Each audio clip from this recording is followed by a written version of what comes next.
ഇന്ന് നമ്മൾ user defined ഫംഗ്ഷനെ കുറിച്ചാണ് പഠിക്കാൻ പോകുന്നത്.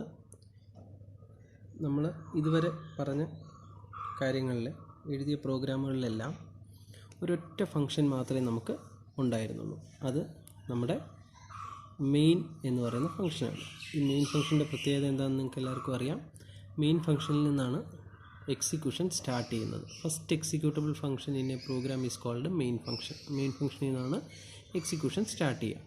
എന്നാൽ എല്ലാ കേസിലും നമുക്ക് ഈ ഒരൊറ്റ ഫംഗ്ഷൻ മാത്രം വെച്ചിട്ട് പ്രോഗ്രാം എഴുതുക എന്ന് പറയുന്നത് പോസിബിൾ ആയിരിക്കില്ല.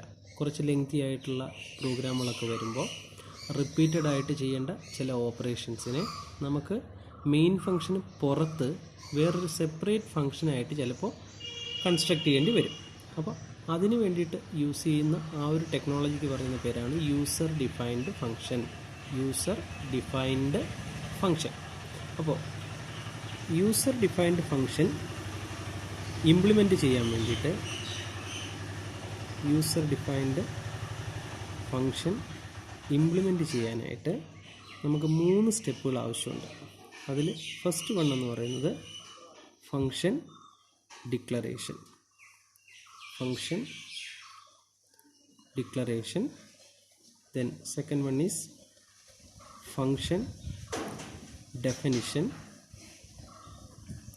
Function definition. And the last step is function call. These 3 are the steps involved to implement a user defined function. User defined function implement ചെയ്യാൻ വേണ്ടിയിട്ടുള്ള സ്റ്റെപ്പുകളാണ് നമ്മളിവിടെ പറഞ്ഞത്. First is function declaration, second one is function definition, and third one is function function call. Okay, ഇങ്ങനെ 3 കാര്യങ്ങളാണ് ഇവിടെ നമ്മൾ ചെയ്യേണ്ടത്. ഇതിൽ ഫംഗ്ഷൻ ഡിക്ലറേഷനാണ് ആദ്യം പറയുന്നത്. ഡിക്ലറേഷൻ എന്ന് പറയുമ്പോൾ നമുക്കറിയാം, declaration is a statement that is used for giving an information to the compiler. കമ്പൈലറിന് ഒരു ഇൻഫർമേഷൻ കൊടുക്കുന്ന സ്റ്റെപ്പുകളെയാണ് നമ്മൾ എന്ത് പറയുക, ഡിക്ലറേഷൻ സ്റ്റേറ്റ്മെൻറ്റ്സ് എന്ന് പറയുന്നത്. നേരത്തെ നമ്മൾ വേരിയബിൾ ഡിക്ലറേഷൻ ചെയ്തിരുന്നു. നമ്മുടെ പ്രോഗ്രാമിൽ നമ്മൾ ഈ പറയുന്ന ഡേറ്റ ടൈപ്പിലുള്ള വേരിയബിൾസിന് യൂസ് ചെയ്യുന്നു എന്ന് കമ്പൈലറിന് അവിടെ ഒരു ഇൻഫർമേഷൻ കൊടുക്കുന്ന സ്റ്റേറ്റ്മെൻറ്റാണ് വേരിയബിൾ ഡിക്ലറേഷൻ സ്റ്റേറ്റ്മെൻറ്റ് എന്ന് പറയുന്നത്. അതുപോലെ തന്നെ ഒരു ഫംഗ്ഷൻ, ഏത് ടൈപ്പ് ഫംഗ്ഷൻ നമ്മൾ യൂസ് ചെയ്യുന്നു എന്ന് അറിയിക്കുന്നതിന് വേണ്ടിയിട്ട് കൊടുക്കുന്ന സ്റ്റേറ്റ്മെൻറ്റാണ് ഫംഗ്ഷൻ ഡിക്ലറേഷൻ സ്റ്റേറ്റ്മെൻറ്റ് എന്ന് പറയുന്നത്. ഫംഗ്ഷൻ ഡിക്ലറേഷൻ സ്റ്റേറ്റ്മെൻറ്റിൻ്റെ ജനറൽ ഫോം ഞാനിവിടെ എഴുതാം. Data type function name parameter list semicolon.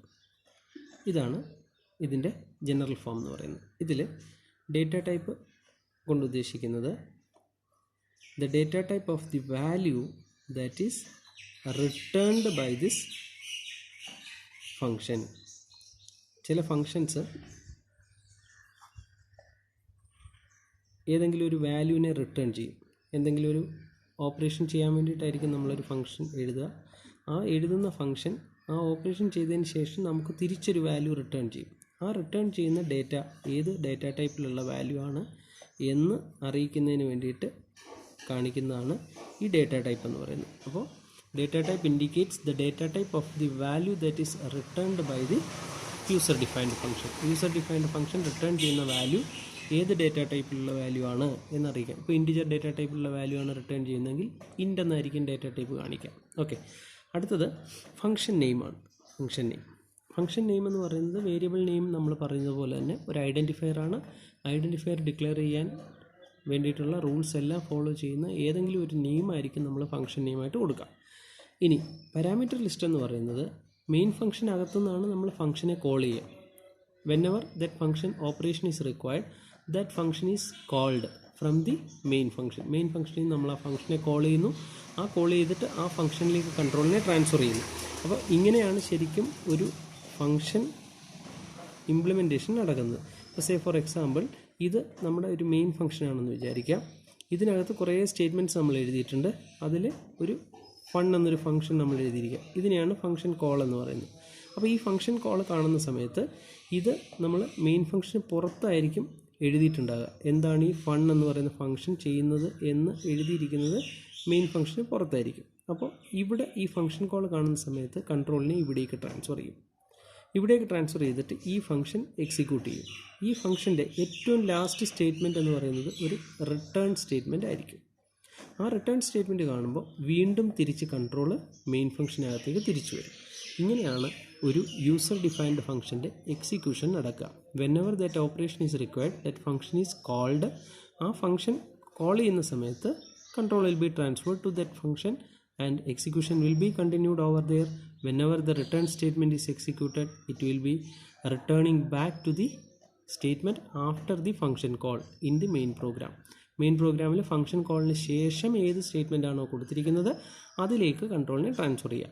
അപ്പോൾ അതിന് വേണ്ടിയിട്ടാണ് നമ്മളിവിടെ ഈ മൂന്നാമത്തെ സ്റ്റെപ്പായ ഫംഗ്ഷൻ കോൾ എന്ന് പറയുന്ന സ്റ്റെപ്പ് യൂസ് ചെയ്യുന്നത്. അപ്പോൾ ഫംഗ്ഷൻ ഡിക്ലറേഷൻ എന്ന് പറയുന്നത് ഇങ്ങനെ ഒരു ഫംഗ്ഷൻ നമ്മൾ പ്രോഗ്രാമിൽ എഴുതിയിരിക്കുന്നു എന്ന് കമ്പൈലറിനെ അറിയിക്കാൻ വേണ്ടിയിട്ടാണ് ഫംഗ്ഷൻ ഡിക്ലറേഷൻ കൊടുക്കുക. അപ്പോൾ അതിനകത്ത് റിട്ടേൺ ഡേറ്റ ടൈപ്പ് നമ്മൾ കാണിക്കും, ഫംഗ്ഷൻ നെയിം എന്താണെന്നുള്ളത് കാണിക്കും, ഫംഗ്ഷനിലേക്ക് ഏതെങ്കിലും വാല്യൂസ്, അതായത് മെയിൻ ഫംഗ്ഷനുള്ളിൽ നമ്മൾ ഡിക്ലെയർ ചെയ്തിരിക്കുന്ന ഏതെങ്കിലും വാല്യൂ ഫംഗ്ഷനകത്ത് യൂസ് ചെയ്യണമെന്നുണ്ടെങ്കിൽ this function is an outside entity.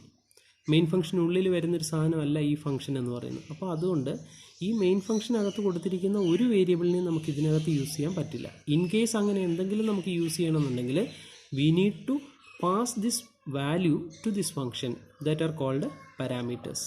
അതിനെയാണ് പാരാമീറ്റേഴ്സ് എന്ന് പറയുക. അപ്പോൾ അങ്ങനെ ഏതെങ്കിലും വാല്യൂസ് പാസ് ചെയ്യുന്നുണ്ടെങ്കിൽ അതിൻ്റെ ഡേറ്റ ടൈപ്പുകൾ ഇവിടെ മെൻഷൻ ചെയ്യാം. That is enough. അതാണ് ഫംഗ്ഷൻ ഡിക്ലറേഷനിൽ പാരാമീറ്റർ ലിസ്റ്റ് കൊണ്ട് ഉദ്ദേശിക്കുന്നത്. So this is the general form of function declaration. ഇനി അതിനൊരു എക്സാമ്പിൾ ഞാനിവിടെ എഴുതാം. int fact int. ഇതൊരു ഫംഗ്ഷൻ ഡിക്ലറേഷന് എക്സാമ്പിൾ സ്റ്റേറ്റ്മെൻ്റ് ആണ്. എന്താ ഇതുകൊണ്ട് ഉദ്ദേശിക്കുന്നത്? ഫാക്റ്റ് എന്ന് പറയുന്നൊരു ഫംഗ്ഷൻ നമ്മൾ നമ്മുടെ പ്രോഗ്രാമിൽ എഴുതിയിട്ടുണ്ട്. അതിൻ്റെ റിട്ടേൺ ഡേറ്റ ടൈപ്പ് എന്ന് പറയുന്നത് ഇൻറ്റിജർ ഡേറ്റ ടൈപ്പ്. അതായത് ഈ ഫാക്റ്റ് ഫംഗ്ഷൻ എക്സിക്യൂട്ട് ചെയ്ത് കഴിയുമ്പോൾ അത് ഇൻറ്റിജർ ഡേറ്റ ടൈപ്പിലുള്ള ഒരു വാല്യൂ റിട്ടേൺ ചെയ്യും. അതിലേക്ക് നമ്മളൊരു ഇൻറ്റിജർ വാല്യൂ പാസ് ചെയ്ത് കൊടുക്കും. മനസ്സിലായോ? അപ്പോൾ ഇതാണ് ഈ ഫംഗ്ഷൻ ഡിക്ലറേഷൻ സ്റ്റേറ്റ്മെൻറ്റ് കൊണ്ട് ഉദ്ദേശിക്കുന്നത്. അപ്പോൾ അങ്ങനെ ഒരു ഇൻഫർമേഷൻ നമ്മൾ കമ്പൈലറിന് കൊടുക്കുകയാണ്. This is a function we are going to use in our program. നമ്മുടെ പ്രോഗ്രാമിൽ ഇങ്ങനെ ഒരു ഫംഗ്ഷൻ നമ്മൾ ഉപയോഗിക്കുന്നു എന്ന് കൊടുക്കുക. ഓക്കെ. ഫംഗ്ഷൻ കോൾ എന്ന് പറയുന്നത് എപ്പോഴാണോ ആ ഫംഗ്ഷൻ നമുക്ക് ആവശ്യമുള്ളത് ആ സമയത്ത് അതിനെ കോൾ ചെയ്യുക, ഇൻവോക്ക് ചെയ്യുക. അതാണ് ഫംഗ്ഷൻ കോളിൻ്റെ usage. In between we are having another step that is function definition. അതായത് എന്താണ് ഈ ഫാക്റ്റ് എന്ന് പറയുന്ന ഫാക്ടോറിയൽ കാണാൻ വേണ്ടിയിട്ട് ഉപയോഗിക്കുന്ന ഫംഗ്ഷൻ ആവാം. അപ്പോൾ ഈ ഫാക്റ്റ് എന്ന് പറയുന്ന ആ ഫാക്ടോറിയൽ കണ്ടുപിടിക്കാൻ വേണ്ടിയിട്ട് എന്തൊക്കെ സ്റ്റെപ്പുകളാണോ നമുക്ക് ആവശ്യമുള്ളത് ആ സ്റ്റെപ്പുകൾ വെക്കുന്നതാണ് ഈ ഫംഗ്ഷൻ ഡെഫിനിഷൻ എന്ന് പറയുന്നത്. മനസ്സിലായോ?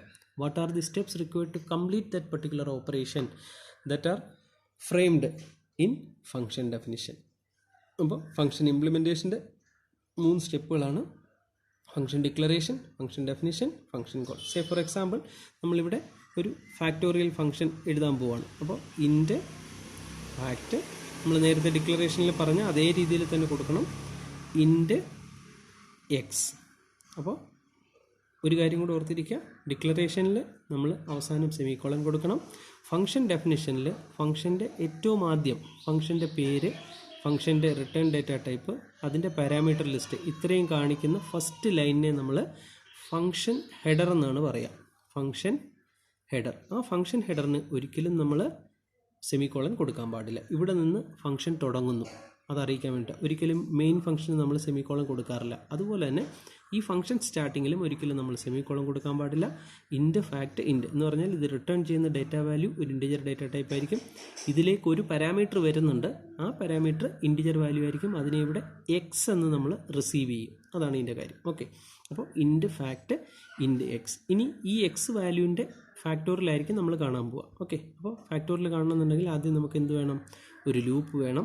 അതിനെ കൺട്രോൾ ചെയ്യാൻ ഐ എന്ന് പറയുന്നൊരു വേരിയബിൾ വേണം. ഇനി ഫാക്ടോറിയൽ കണ്ടുപിടിക്കാൻ നമുക്കൊരു വാല്യൂ വേണം. അതാണ് എഫ് എന്ന് പറയുന്നത്. അതിനെ നമ്മൾ 1 ആയിട്ട് ഇനിഷ്യലൈസ് ചെയ്തു. ഇനി നമുക്ക് ചെയ്യേണ്ടത് എന്താ? For I is equal to 1, I less than or equal to X. എക്സിൻ്റെ ഫാക്ടോറിയലാണ് നമ്മൾ കണ്ടുപിടിക്കാൻ പോകുന്നത്. ഐ പ്ലസ് ദെൻ ഇതിനകത്ത് ഫോർ ലൂപ്പിനകത്ത് നമ്മൾ കണ്ടുപിടിക്കുന്നത് എന്താ? F is equal to F into I. Factorial കണ്ടുപിടിക്കാനുള്ള സ്റ്റെപ്പ് എന്താണോ അത് എഴുതുക. ഓക്കെ, ഈ ലൂപ്പ് കഴിയുമ്പോൾ എഫിനകത്ത് നമുക്ക് എന്ത് കിട്ടും? ഫാക്ടോറിയൽ വാല്യൂ കിട്ടും. അതിന് പുറത്ത് നമ്മൾ റിട്ടേൺ ചെയ്യുക. റിട്ടേൺ എഫ് എന്ന് പറയുന്ന വാല്യൂവിനെ റിട്ടേൺ ചെയ്യുക. അപ്പോൾ ഈ എഫ് എവിടേക്ക് റിട്ടേൺ ചെയ്യും? എവിടെ നിന്നാണ് ഈ ഫംഗ്ഷനെ കോൾ ചെയ്ത് അവിടേക്ക് ഈ വാല്യൂ റിട്ടേൺ ചെയ്യും. മനസ്സിലായോ? അപ്പോൾ അതാണ് ഇവിടെ നമ്മൾ പറഞ്ഞത്. F is an integer value that will be returned back to the called program. Called പ്രോഗ്രാമിലേക്ക് റിട്ടേൺ ചെയ്യുന്നുണ്ടാവും. മനസ്സിലായോ? ഓക്കെ, ഇനി ഇതുപോലെ തന്നെ ഇതിനിങ്ങനെ എക്സിക്യൂട്ട് ചെയ്യണമെന്നുണ്ടെങ്കിൽ നമുക്ക് എന്ത് വേണം? ഒരു മെയിൻ ഫംഗ്ഷൻ നമുക്കുണ്ടാവണം. ആ മെയിൻ ഫംഗ്ഷൻ ഉണ്ടെങ്കിൽ മാത്രമേ ആ മെയിൻ ഫംഗ്ഷനാണ് ഫസ്റ്റ് എക്സിക്യൂട്ട് ചെയ്യുക. ആ മെയിൻ ഫംഗ്ഷൻ ഉണ്ടെങ്കിൽ മാത്രമേ നമുക്ക് എന്ത് ചെയ്യാൻ പറ്റുള്ളൂ? ഇതിനെ നമുക്ക് എക്സിക്യൂട്ട് ചെയ്യാനായിട്ട് പറ്റുള്ളൂ. ഇനി ഇതിൻ്റെ മെയിൻ ഫംഗ്ഷൻ എങ്ങനെ എഴുതും എന്നുള്ളതാണ് ഞാൻ ഇനി അവിടെ കാണിക്കാൻ പോകുന്നത്. ഓക്കെ, അപ്പോൾ void main then int നമുക്ക് n എന്ന് പറയുന്നൊരു വാല്യൂ വേണം. എന്നിൻ്റെ ഫാക്ടോറിയൽ നമുക്ക് കണ്ടുപിടിക്കണം. ഓക്കെ, cin ഞാൻ മെസ്സേജ് ഒന്നും കൊടുക്കുന്നില്ല, അതൊക്കെ നിങ്ങൾക്ക് അറിയാവുന്നതാണ്. ഡയറക്റ്റ്ലി ഞാൻ ആ n വാല്യൂ ഇൻപുട്ട് ചെയ്തു. ഇനി അതുപോലെ തന്നെ ഇവിടെ നമുക്ക് cin n ചെയ്യുന്നതിന് മുമ്പായിട്ട് നമുക്ക് ഫംഗ്ഷൻ ഡിക്ലറേഷൻ ചെയ്യണം. അതായത് ഇവിടെ നമുക്കൊരു ഫംഗ്ഷൻ യൂസ് ചെയ്യുന്നുണ്ട്. അപ്പോൾ ആ ഫംഗ്ഷൻ ഡിക്ലറേഷൻ നമ്മളിവിടെ കൊടുക്കുക. ഡിക്ലറേഷൻ പാർട്ടിൽ കൊടുക്കുക ഇൻറ്റ് ഫാക്റ്റ് ഇൻറ്റ്. ഓക്കെ, ഇതാണ് ഫംഗ്ഷൻ ഡിക്ലറേഷൻ എന്ന് പറയുന്നത്. അപ്പോൾ ഇങ്ങനൊരു ഫംഗ്ഷൻ നമ്മൾ യൂസ് ചെയ്യുന്നു എന്ന് കമ്പൈലറിനെ നമ്മൾ അറിയിച്ചിരിക്കുകയാണ്. ഓക്കെ, ഇനി അതിനുശേഷം നമ്മൾ ചെയ്യേണ്ട കാര്യം എന്ന് പറയുന്നത് എന്നിനെ ഇൻപുട്ട് ചെയ്യാം. cin n എന്നിനെ ഇൻപുട്ട് ചെയ്യാം. അത് കഴിയുമ്പോൾ ഇവിടെ നമുക്ക് ഒരു value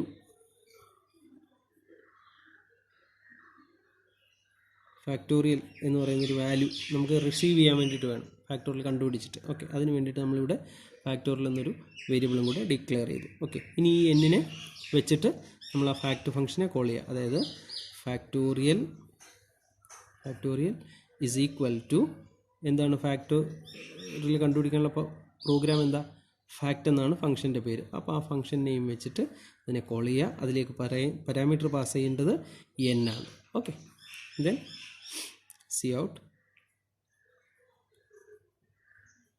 factorial get ch. Okay, അപ്പോൾ ഇവിടെ നമ്മൾ ചെയ്തത് ഇത് ഫംഗ്ഷൻ ഡിക്ലറേഷൻ, ഇത് function call, this is function definition. Okay, അപ്പോൾ ഇതാണ് 3 സ്റ്റെപ്പ് എന്ന് പറയുന്നത്. ഇത് ഫംഗ്ഷൻ ഡിക്ലറേഷൻ, ഇത് ഫംഗ്ഷൻ കോൾ, ഇത് ഫംഗ്ഷൻ ഡെഫിനിഷൻ. അപ്പോൾ നമ്മളിങ്ങനൊരു ഫംഗ്ഷൻ യൂസ് ചെയ്യുന്നു എന്ന് കമ്പൈലറിന് ഇൻഫർമേഷൻ കൊടുക്കുന്ന ആ സ്റ്റെപ്പിനെയാണ് ഫംഗ്ഷൻ ഡിക്ലറേഷൻ എന്ന് പറയുക. ആ ഫംഗ്ഷനെ എപ്പോഴാണോ നമുക്ക് ആവശ്യമുള്ളത് അപ്പോൾ കോൾ ചെയ്യുക, ഇൻവോക്ക് ചെയ്യുക, അതാണ് ഫംഗ്ഷൻ കോൾ എന്ന് പറയുന്നത്. ആ ഫംഗ്ഷനിൽ എന്തൊക്കെയാണ് സ്റ്റെപ്പുകൾ ചെയ്യേണ്ടതെന്ന് എഴുതി വെക്കുക, അതിനെയാണ് ഫംഗ്ഷൻ ഡെഫിനിഷൻ എന്ന് പറയുന്നത്. Okay, these are the 3 steps to implement a user defined function. ഒരു യൂസർ ഡിഫൈൻഡ് ഫംഗ്ഷൻ ഇംപ്ലിമെൻറ്റ് ചെയ്യാൻ വേണ്ടിയിട്ട് നമുക്ക് ആവശ്യമുള്ള 3 സ്റ്റെപ്പുകൾ ഇത്രയുമാണ്. ഓക്കെ.